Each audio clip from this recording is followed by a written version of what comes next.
Dans le monde de la F1, de nombreux noms résonnent à travers l'histoire. Fangio, Lauda, Senna, Schumacher, Hamilton. Mais aujourd'hui, je vais vous parler de l'homme qui a marqué la F1 de manière exceptionnelle, sans jamais être le plus flamboyant ni le plus médiatisé. Cet homme, c'est Alain Prost. Qu'est-ce qui a fait de lui le meilleur pilote de l'histoire de la F1 selon moi? C'est ce que nous allons explorer dans cette vidéo.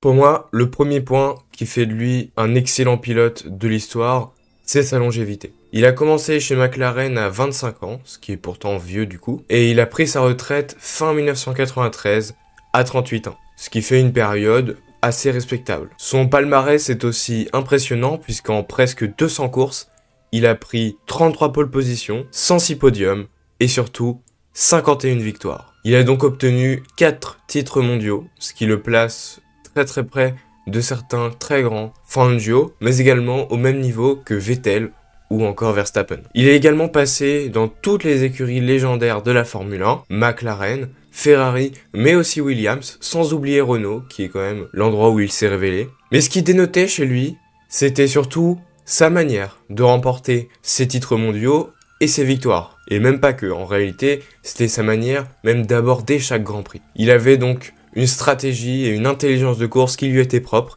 Il fait partie d'ailleurs des plus grands dans cette catégorie, aux côtés de certains comme Lauda par exemple. Ce qu'on note pas trop avec certains pilotes, et notamment pour Prost, c'est le fait qu'il ait beaucoup moins de casses et de problèmes mécaniques que ses coéquipiers. C'est assez étonnant, mais en même temps, on en déduit quelque chose de très logique, c'est qu'il savait prendre soin de sa mécanique pendant les courses, et ça va avec tout ce qui est la stratégie. Il savait très bien mener de bout en bout des Grands Prix, ou tout du moins ramener jusqu'à l'arrivée ces voitures qui parfois avaient des problèmes mécaniques.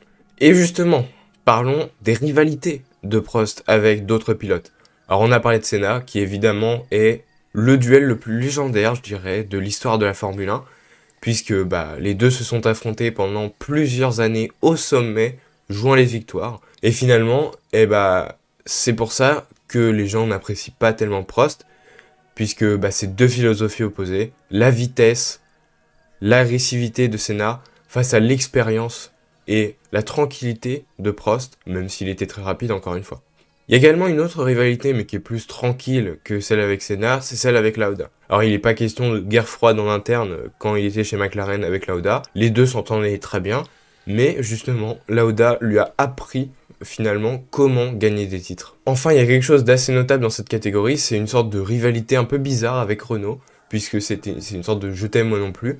Il fait 3 saisons chez Renault au début des années 80. Il aurait pu gagner des titres, il en a joué plusieurs avec Renault, mais ce qui lui a coûté ces titres, c'est un manque de fiabilité incroyable de ces Renault, qui ont causé des tensions en interne, et c'est pour ça que Prost a quitté Renault. Pourtant, il est revenu avec Renault, grâce à eux d'ailleurs, chez Williams en 93 pour prendre son dernier titre mondial. Si vous êtes encore là, c'est peut-être que vous appréciez cette vidéo, donc je vous invite à vous abonner, à liker et à me donner un petit avis en commentaire quand vous aurez vu toute la vidéo évidemment. Prost est resté très longtemps premier du classement des victoires en Formule 1. Maintenant il est 5ème parce qu'il y a beaucoup plus de Grands Prix aujourd'hui, mais c'est vrai qu'il était premier jusqu'à ce que Schumacher le dépasse. Il faut également noter qu'il a pris les 4 seuls titres par des Français dans l'histoire de la Formule 1.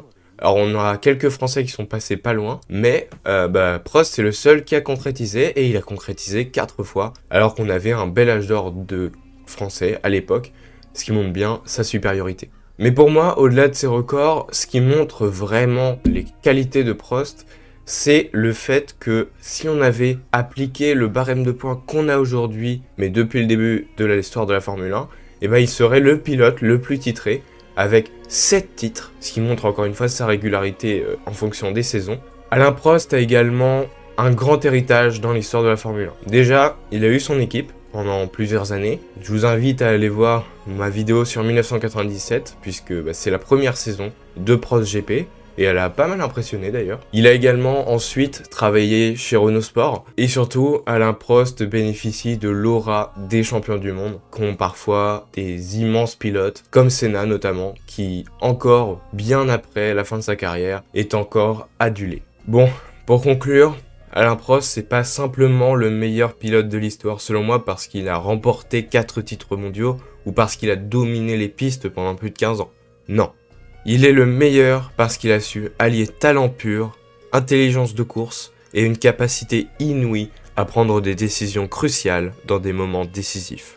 Ses records, ses batailles et son héritage sont le fruit d'une carrière incomparable. Et c'est pour toutes ces raisons que, pour certains comme moi, Alain Prost est tout simplement le meilleur pilote de l'histoire. Si vous avez aimé cette vidéo, n'hésitez pas à la liker, à vous abonner encore une fois. Me donner votre avis en commentaire, c'est important.